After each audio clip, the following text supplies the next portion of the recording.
Pemirsa masih bersama Indonesia Lawyers Club. Sekarang Pak Tony Wenas, Wakil Ketua Asosiasi Pertambangan Indonesia. Anda juga bekas Freeport. Pernah di Freeport, Bang.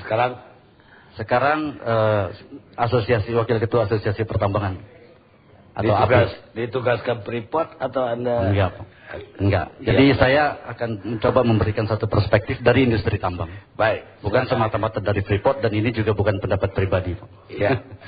Jadi mungkin sekedar memberikan suatu pemahaman bahwa industri tambang itu adalah suatu industri yang price taker. Jadi harga jualnya bukan industri yang menentukan, tapi pasar. Dalam hal ini kalau untuk mineral di London Metal Exchange. Harga itu akan naik turun selalu. Begitu harganya tinggi, banyak perusahaan akan berproduksi, banyak yang ekspansi, sehingga metalnya atau logamnya banjir di pasar, harga akan turun setelah itu. Begitupun seterusnya. Ada ini risikonya besar. Risiko sudah tentu besar, karena seperti Bang Karni bilang tadi, ini anugerah. Tapi anugerahnya akan tetap tidak punya nilai kalau tidak dieksplorasi dan dieksploitasi. Tunggu dulu. Saya akan sependapat ini. Mineral. Tambang mineral itu sekarang di stop di seluruh Amerika udah lama. Sekarang Cina juga stop. Semua investor lari ke sini. Kalau ini akan rugi, nggak akan mereka berduyun-duyun datang ke Indonesia. Kalau mungkin akan rugi nggak, Bang Karni? Jadi begini, pada tahun 2008 akhir, begitu harga-harga jatuh, kan juga nggak ada yang peduli, banyak perusahaan tambang tutup. Iya, dulu iya. Ya, dan siklusnya mungkin akan kembali lagi nanti. Rakyatnya kan, karyawannya sekarang ribut. Karena nanti saya akan bicara soal karyawan di Bang Karni. Ini saya kasih perspektif dulu sedemikian. Sekarang mengenai karyawan. Ini perusahaan tambang selalu menjadi prime mover di daerahnya. Karena biasanya daerahnya sangat terpencil. Jadi mungkin saya ingin bertanya terbalik. Apakah memang betul kita mau bicarakan juga apabila di Indonesia ini karyawan perusahaan kopi dari Amerika itu minta kenaikan gaji sama dengan yang di Amerika sana, $12 per jam. Atau perusahaan hamburger yang minta juga hal yang sama. Atau sebaliknya karyawan bank BUMN di Indonesia bekerja di Amerika Serikat sebagai kepala cabang minta gaji sama seperti negara asal sini. Kan juga mungkin kita nggak bicarakan itu. Tapi intinya adalah begini, bahwa kenaikan gaji tentunya suatu hal yang sangat wajar. Saya sangat mendukung. Kami industri sangat mendukung kenaikan gaji. Di beberapa tambang lain juga selalu kita meng-urge untuk adanya kenaikan gaji. Tapi memang yang terjadi di Freeport ini adalah suatu hal yang di atas rata-rata. Kenaikan 300% yang dituntut atau bahkan pernah 400% tuntutannya, dampaknya pasti akan ke industri tambang lainnya. Apakah memang betul industri tambang lainnya seperti Freeport? Kalau rugi ya enggak. Artinya karyawannya tapi juga akan ini akan jadi satu presiden, Pak. Satu presiden ke industri tambang lainnya, dan berikutnya akan menjadi presiden untuk industri lainnya juga. Ya seperti tadi, nanti industri kopi yang dari Amerika sana, karyawannya saya akan kira analoginya nggak pas. Ini tambang ini kan mengambil dari alam. Ini kalau dalam agama Islam zakatnya aja 40% harusnya. Jadi kalau dagang biasa 2,5, ini 40 karena nemu. Jadi jangan disamakan dengan kalau dikatakan menemukan juga tidak menemukan. Dalam arti kata memang ada investasi yang sangat besar yang diperlukan untuk melakukan eksplorasi. Kalau yang sekarang ini sudah kelihatan hasilnya, tapi pada saat awalnya tentunya eksplorasi itu dilakukan di daerah yang sangat sulit, yang tidak ada infrastrukturnya. Kalau awalnya yang membuat saya setuju ya. Iya, tahun 27 saya setuju. Dari awalnya, dan ada beberapa perusahaan-perusahaan tambang yang lain juga yang baru mulai mau beroperasi. Kalau kita lihat dari industri tambang kita sekarang, perusahaan lagi untung besar, panen raya, karyawannya minta disejahterakan juga. Itu perusahaan sederhana kok. Saya kembali lagi Bung Karni, bahwa saya katakan saya mewakili industri tambang secara umum. Mungkin kalau dari segi bilateral antara perusahaan dengan serikat pekerjanya, silahkan dinegosiasikan. Tapi kami juga berharap bahwa itu jangan jadi satu presiden yang kurang baik bagi industri tambang nasional dan bahkan industri secara keseluruhan di Indonesia. Kenaikan 300% menurut pendapat kami terlalu jauh. Tapi memang betul bahwa harus dibicarakan. Kalau selama ini kenaikannya tipis-tipis, ya layak. Satu kali dia minta naik gede. kami juga pelaku-pelaku industri juga tidak bisa bergerak jauh daripada pasar yang ada di Indonesia. Kita tidak mengacu pada pasar di tempat lain, tapi pasar yang ada di Indonesia. Betul, ada buruh murah di Indonesia. Bukan soal buruh murah, tidak. Juga harus murah. Jadi begini, kalau katakanlah kenaikan gaji di Freeport menjadi 300%, bagaimana sekarang dengan pasti barang-barang di sekitar wilayah Timika juga akan naik paling tidak 200%.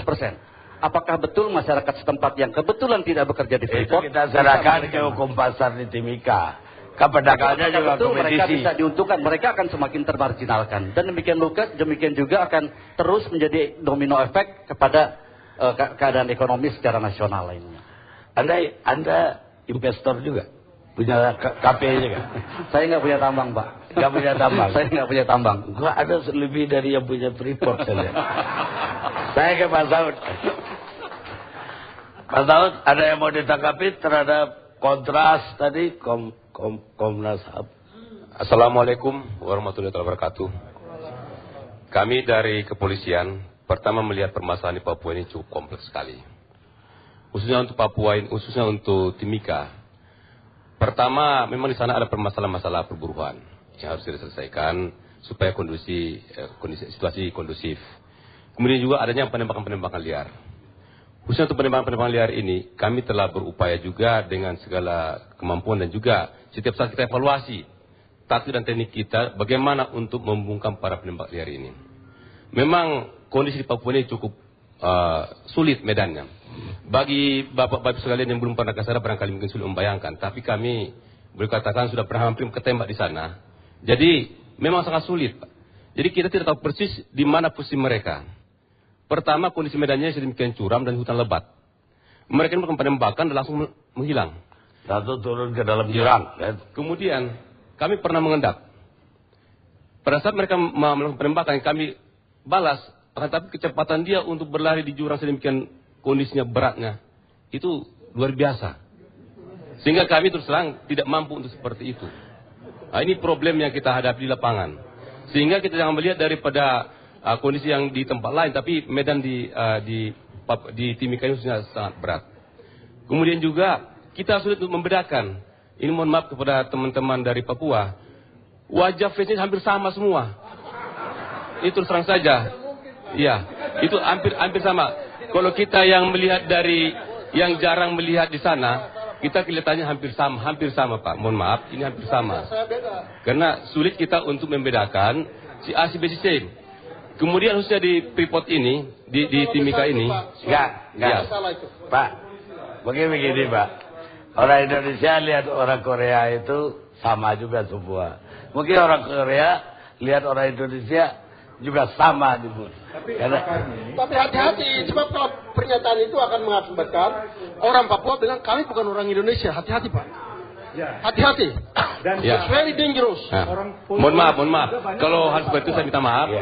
Tapi saya hanya menggambarkan kira-kira face-nya itu hampir-hampir mirip.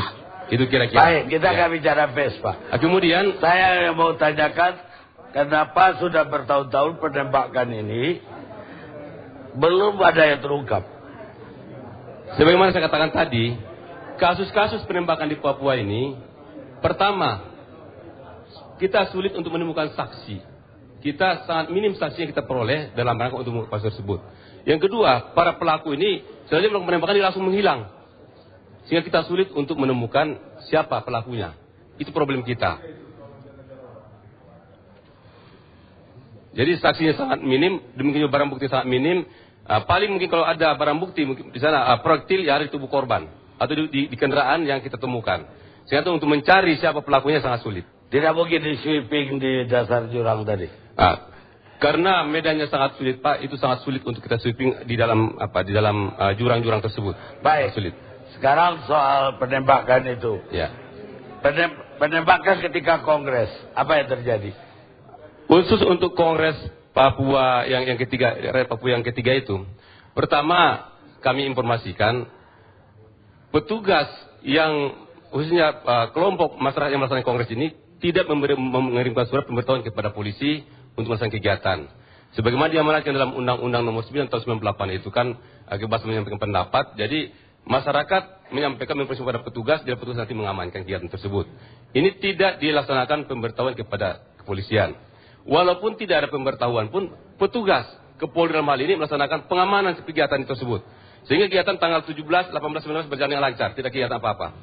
Kemudian, petugas kepolisian yang ada, kita tidak boleh masuk ke daerah, khususnya ke dalam lingkar kegiatan kongres tersebut. Jadi kita semua di luar mengawasi. Kemudian pada saat penutupan kongres, timbullah pembacaan deklarasi pembentukan Papua Merdeka. Kalau kita sebagai kepolisian melaksanakan tugas penegakan hukum, bila mana ada pelanggaran hukum kita bertindak. Kemudian kita masuk ke dalam, kemudian mendapat perlawanan dari mereka, kita melaksanakan tindakan tegas, kemudian kita melaksanakan penembakan untuk peringatan supaya mereka bubar.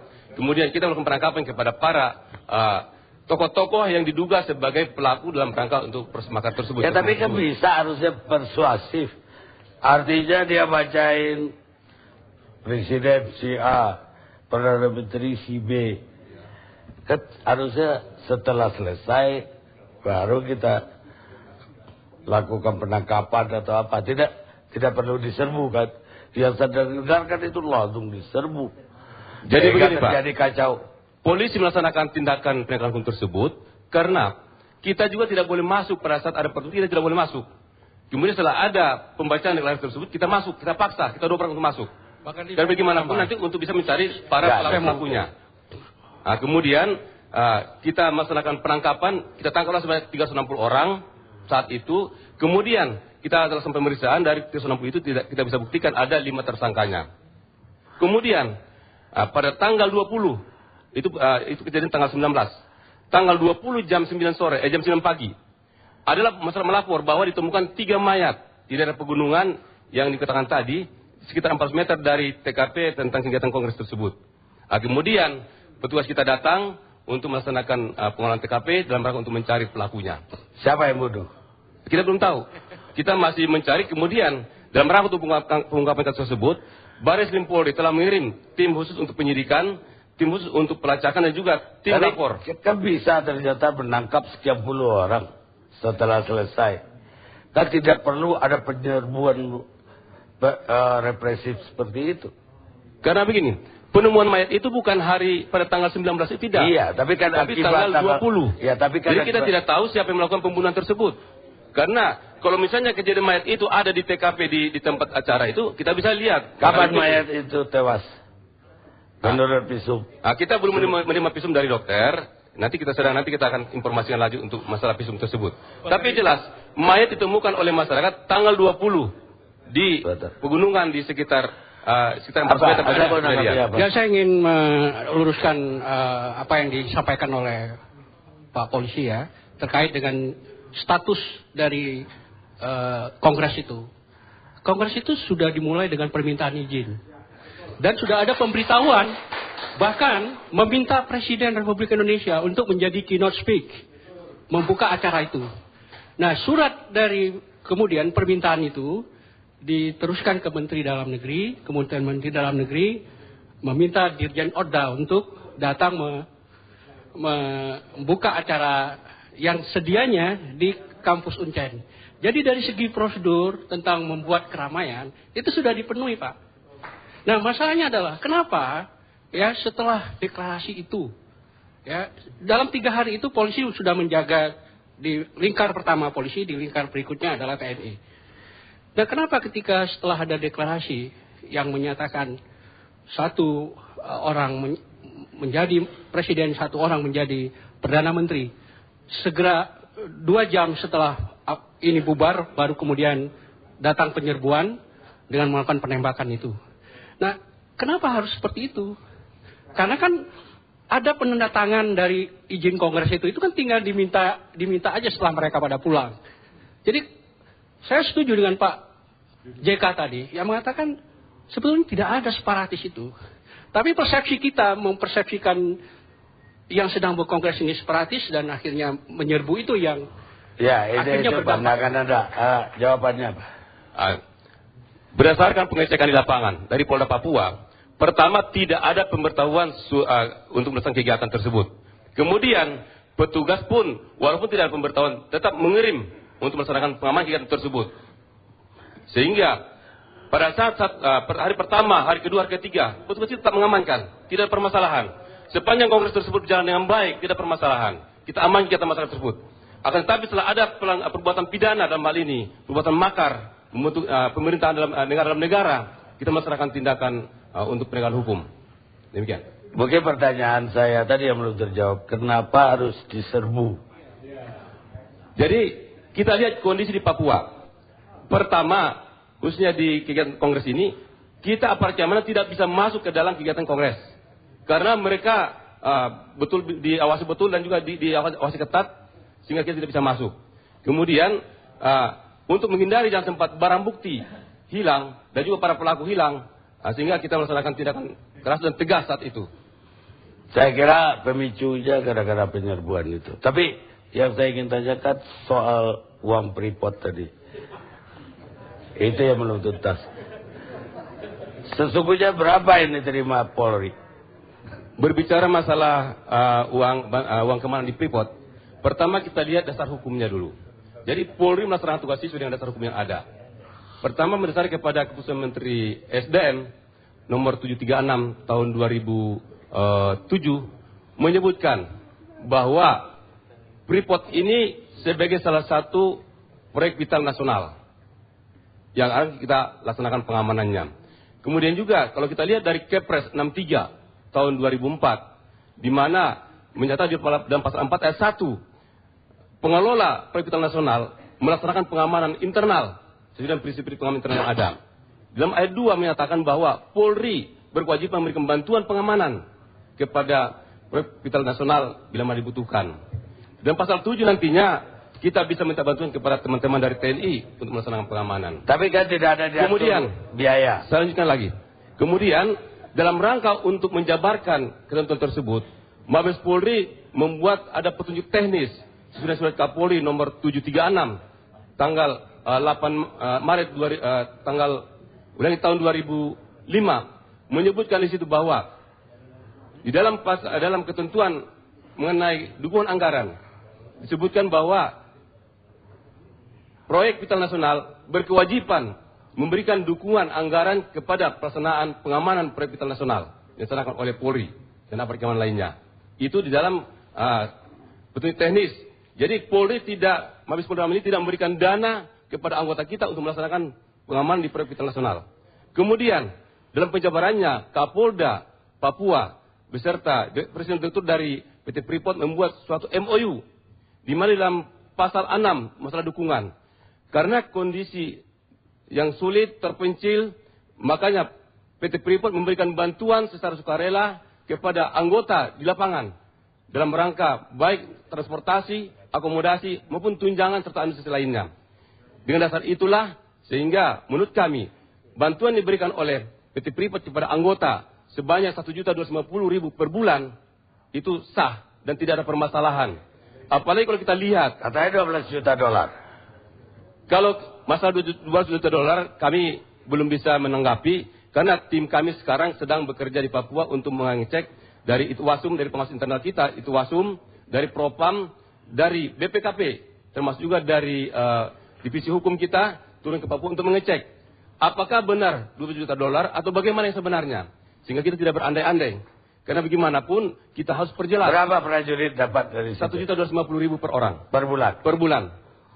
Itu untuk biaya apa? Untuk biaya kehidupan dia di sana. Di PT Freeport diberikan tunjangan oleh PT Freeport. Kenapa itu tidak dianggarkan oleh Mabes Polri? Sesuai dengan petunjuk teknis Kapolri nomor 7 tadi, bahwa untuk pengamanan di objek vital nasional itu biayanya ditanggulangi oleh objek vital tersebut. Itu tahun berapa petunjuk teknis? Tahun 2005. Tahun 2005. Ya. Tidak pernah diperbarui lagi. Sampai sekarang belum. Dan MOU Kapolda dengan Freeport tahun 2010. Jadi tanggal MOU baru belakangan 8 Maret 2010. Baru dong kalau begitu. Itu baru keluar yang 1,2 juta. Ya. Atau yang sekarang menurut catatan Kontras $12 juta. Kalau untuk masalah angka-angka, kami tidak berpolemik. Lebih bagus nanti karena tim internal kami sedang melaksanakan pemeriksaan di sana. Untuk akurat nanti kita akan. Kalau bagi saya, kenapa ini tidak dianggarkan saja oleh Mabes Polri? Toh tidak besar. Terus terang, walaupun anggaran Polri kelihatan besar, tapi itu kebanyakan adalah untuk gaji pegawai. Sedangkan untuk pengamanan-pengamanan seperti ini, anggaran kita tidak cukup. Jangankan untuk pengamanan di objek vital nasional, pengamanan untuk yang lain pun sangat terbatas. Sehingga kita mendasari kepada keputusan Presiden nomor 63 tersebut, menganggarkan bahwa dana ini adalah tanggung jawab daripada si objek vital tersebut. Siapa yang mengaudit setiap tahun duit itu? Dia mengaudit dari... Ya kan ada dana dari Freeport kepada taruhlah Polda sana. Siapa yang mengaudit? Tergantung kepada ini Freeport.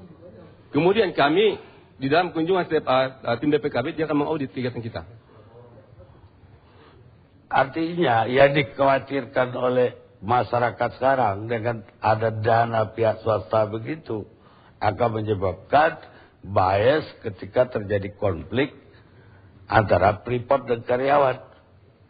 Kalau kita lihat di petunjuk teknis tentang pengamanan sistem pengamanan objek vital nasional ini, sudah diatur secara jelas, secara rinci, apa-apa tindakan-tindakan dan juga prosedur yang harus ditempuh oleh anggota dalam pengamanan di objek vital nasional. Bila mana ada penyimpangan dari situ, bisa kita persalahkan anggota tersebut. Apakah dia pelanggaran kode etik profesi? Kalau dia melakukan pidana, dia kita akan kenakan kepada pelanggaran pidana. Jadi saya kira ada permasalahan, kita tidak terkait dengan misalnya terpengaruh dengan dana cuma segitu. Apalagi misalnya cuma 40.000, kalau kita hitung dengan per hari, per bulan. Cuma sekitar 40.000, tidak ada apa-apanya kalau di tim ke sana. 40.000 yang dari negara? Ya, bukan, dari Freeport. Dari Freeport. Ya, tapi pertanyaan saya, yang diterima prajurit maksudnya. Artinya yang Anda catat 12 juta itu soal 600 lebih nih. 635 jumlahnya. Prajuritnya. Ya, yang ditempatkan yang terdiri dari Brimob dan dari Polres segala macam, kemudian TNI sebanyak 160. Jadi 635. Perlu jadi kami sebulannya informasikan kali 1 juta berarti 750 untuk kegiatan juta. pengaman di sana saat ini kita turunkan 887 orang. Awalnya personil, awalnya 635 seperti Bapak tadi, tapi karena kondisi saat ini di Timika berkembang sehingga kita perkuat keamanan kita sehingga menjadi 887 orang. Apa ini nggak bentuk gratifikasi? Menurut kami tidak. Kenapa? Kenapa? Kita bekerja sesuai dengan aturan hukum yang ada. Jadi kecuali kita melaksanakan kegiatan menyimpang dari peraturan hukum, kita barangkali bisa peraturan hukumnya kan tadi petunjuk teknis dari Kapolri. Ya, sudah ada dari keputusan Presiden nomor 63 tahun 2004, dijabarkan juga dengan keputusan Menteri SDM bahwa itu merupakan suatu perusahaan proyek vital nasional. Kemudian dijabarkan oleh Kapolri dalam rangka untuk supaya anggota tidak salah dalam pelaksanaan di lapangan, dibuatlah buku petunjuk teknis tentang... Tapi Kapolri setuju sekarang di stop. Bagaimana Pak? Selanjutnya untuk tergantung pada kebijakan pemerintah. Dari Kapolri? Ya kalau kita bagaimana yang kalau pemerintah men-stop kita akan ikuti. Karena bagaimanapun kita ikut aturan pemerintah yang ada. Jadi ya, bagi Polri ini seizin pemerintah. Ya, karena ini adalah kepres, ada kepresnya, ada keputusan menterinya. Kalau memang dari pihak pemerintah menganggap tidak perlu, kita juga tidak perlu. Nggak ada masalah, baik kita. Baik pemirsa, kita istirahat sejenak.